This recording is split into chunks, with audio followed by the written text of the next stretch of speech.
Hare Krishna. So welcome in Bhagavad Gita daily 10 minute programme. तो हमने Bhagavad Gita chapter number 2 को कंक्लूड किया है। तो यहाँ पे हमने देखा है कि भगवान कैसे साइंस ऑफ सोल बता रहे हैं कि एक्शन में हमको आगे होना चाहिए, एक्शन करना चाहिए, हमको इन एक्शन में नहीं चलना चाहिए, मतलब अपने काम से पीछे नहीं भागना चाहिए, अपनी ड्यूटी से पीछे नहीं भागना चाहिए। तो पहले उन्होंने एनालॉजी दी कि सोल तो इटर्नल है और शरीर तो ख़त्म होने वाला ही है, तो फिर पीछे क्यों भाग रहे हो, है ना। शरीर तो वैसे भी ख़त्म होने वाला है और सोल हमेशा रहने वाला है, तो एक्ट करो। फिर दूसरा एनालॉजी दी है भगवान की, अगर ऐसा मानते हो कि अगर सोल नहीं है और शरीर ख़त्म होने वाला है तो वैसे भी ख़त्म होने वाला है, तो एक्शन से क्यों पीछे हट रहे हो, उसके लिए कार्य करो। उसके बाद भगवान ने साइंस ऑफ सोल और उसके बेनिफिट के ऊपर डिटेल में डिस्कशन किया है। तो यहाँ पे हम देख सकते हैं कि भगवान ने जो हमको मैसेज दिया है उसको अगले चैप्टर नंबर 3 में और डिटेल में डिस्क्राइब कर रहे हैं। अर्जुन ये सारा चीज़ें सुन के समझ के अब कन्फ्यूजन में अपने आप को व्यक्त कर रहा है। क्या बोल रहा है कि भगवान आपने इतना कुछ बता दिया, बुद्धि योग, कर्म योग, ज्ञान योग, तब मैं कन्फ्यूज़ हो चुका हूँ कि मुझे करना क्या है, मेरे लिए क्या श्रेयकर है। अगर बुद्धि से एक्ट करना है, जैसे पिछले श्लोकों में आपने बताया कि इच्छाओं को, भगवान की इच्छाओं को पूरा करने में लगाओ, तो मैं आपकी इच्छाओं को पूरा करने में लग जाता हूँ, फिर मैं युद्ध क्यों करूँ।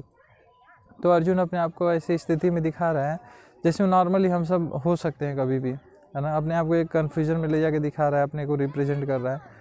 तो यहाँ पे हम देख सकते हैं कि भगवद गीता के चैप्टर नंबर 3 में भगवान अब अर्जुन को बता रहे हैं कि अगर तुम कर्म नहीं करोगे, है ना, ऐसा नहीं कि संन्यास लेने से सिद्धि प्राप्त हो जाएगी, ये संभव नहीं है। एक आपने 3 नेचर जो गुण हैं आपने अर्जित किया, सत्वगुण, तमोगुण, रजोगुण, तो उसके आधार पे आपको एक अपना जन्म मिला हुआ है, आपको कुछ कर्म करना है। आप कर्म किए बिना रह ही नहीं पाओगे, कोई खाली नहीं बैठ सकता है, कुछ ना कुछ करेगा, है ना। अगर छोटा बच्चा है कुछ नहीं तो डंडा लेके ऐसे पीटता रहेगा, कुछ ना कुछ उसको करना ही है। कोई भी आदमी खाली बैठ नहीं सकता, खाली कौन एक जगह पे एकांत में कौन वास कर सकता है। जो तीनों गुरुओं के ऊपर जाके भगवान की भक्ति में स्थापित हो चुका है, केवल वही रह सकता है, और किसी के लिए संभव नहीं, क्योंकि तीनों गुरु उसको रहने ही नहीं देंगे। 3 गुण 3 रस्सियों की तरह है जो इधर उधर खींच रहे हैं, तो जिधर खींच रहे उधर चला जाएगा व्यक्ति। तो भगवान कह रहे हैं कि अगर कर्म नहीं करोगे तो अपने शरीर का निर्वाह नहीं करोगे, शरीर का निर्वाह नहीं हो पाएगा, आपका शरीर नहीं चल पाएगा, तो ड्यूटी तो आपको करना ही है ना। तो भगवद गीता की सीखना ये मतलब नहीं होता कि मैं सब काम छोड़ के मैं बैठ जाऊंगा, नहीं। अब एक्शन को और रिफाइन तरीके से करना होता है, अंडरस्टैंडिंग के साथ करना होता है। एक बिना सोचे समझे कार्य करना, एक सोच समझ के कार्य करना, दोनों में बहुत अंतर होता है।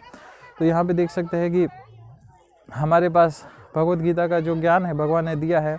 इसके आगे अर्जुन और प्रश्न पूछता है कि भगवान अगर ये सारी चीज़ें जो आप मुझे बता रहे थे इसको और अच्छे से मैं कैसे कर सकता हूँ। तो भगवान बताते हैं कि इसको यज्ञ के रूप में करो। यज्ञ मतलब मेरी प्रसन्नता के लिए कार्य करो। जब मेरी प्रसन्नता के लिए कार्य करोगे तो उसमें आपको बंधन नहीं लगेगा, बंधन नहीं लगेगा तो आप मुक्त हो सकते हो। उसके बाद अगला स्टेज आता है, उसमें भगवान इसको और डिटेल में डिस्क्राइब करते हैं। जो प्रजापति थे, जब ह्यूमन और डेमी गॉड्स को उन्होंने क्रिएट किया था, उनकी संतति की थी, तो उन्होंने बताया था कि भगवान के लिए यज्ञ करो। इसके द्वारा क्या होगा, सारा चीज़ें प्राप्त होगा आपको, भगवान की अब सेवा कर पाओगे और जीवन में सुखी रह पाओगे। लेकिन अगर भगवान ने आपको चीज़ें दी है, जैसे खेती करने से आने दिया है, तो भगवान को अगर भोग लगा के अगर प्रसाद नहीं ले रहे हो तो क्या कर रहे हो, चोरी है। तो चोरी से क्या होगा, चोर कभी सुखी रह सकता है नहीं, तो चोर हमेशा अशांत रहेगा, है ना, हमेशा दुखी रहेगा। तो इसका उपाय क्या है, तो भगवद गीता में स्वयं भगवान बता रहे हैं कि इसका उपाय एकमात्र यही है कि भगवान की प्रसन्नता के लिए कार्य करना शुरू करो। तो भगवान यहाँ पे डिटेल में बता रहे हैं कि कर्म कैसे करना चाहिए। तो अर्जुन एक और प्रश्न उठाता है भगवान के सामने कि भगवान आप तो बोल रहे हो, है ना, लेकिन मेरे से ना ऐसा लग रहा है बलवत कोई कार्य करा रहा है ना, कोई पाप करवा रहा है। मैं नहीं करना चाहता हूँ लेकिन बलवत कोई पाप करवा रहा है, तो मैं क्या करूँ। तो भगवान कहते हैं कि जब रजोगुण का संबंध होता है ना, 3 तरह के गुण होते हैं, रजोगुण, तमोगुण और सतोगुण। तो जब रजोगुण का संबंध होता है तो वहाँ पे काम का उत्पत्ति होता है। जब काम फुलफिल नहीं होता है तो क्रोध होता है, और जब क्रोध आ जाता है तो हमारा बुद्धि तो नाश होता है। तो काम ऐसा, क्रोध ऐसा। तो इसका निवास स्थान कहाँ है, तो भगवान बताते हैं कि इसका निवास स्थान 3 जगह पे है। हमारी सेंसेस में है, हमारे मन में है और हमारी बुद्धि में है। तो हमको इन चीज़ों को प्यूरीफाई करना चाहिए।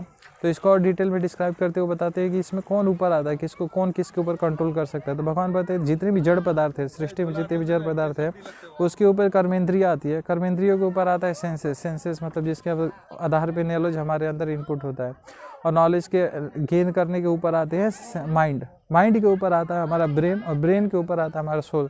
तो सोल अल्टीमेट पावर होता है, लेकिन उसको एक्सेस करने के लिए भगवद गीता नॉलेज चाहिए होता है, जानना होता है, प्रैक्टिस करना होता है। तो अगले सेशन में हम डिटेल से चैप्टर नंबर 3 के एक श्लोक को डिस्कस करेंगे। आज हमने सारांश डिस्क्राइब किया क्योंकि चैप्टर नंबर 3 स्टार्ट करने जा रहे हैं। Thank you.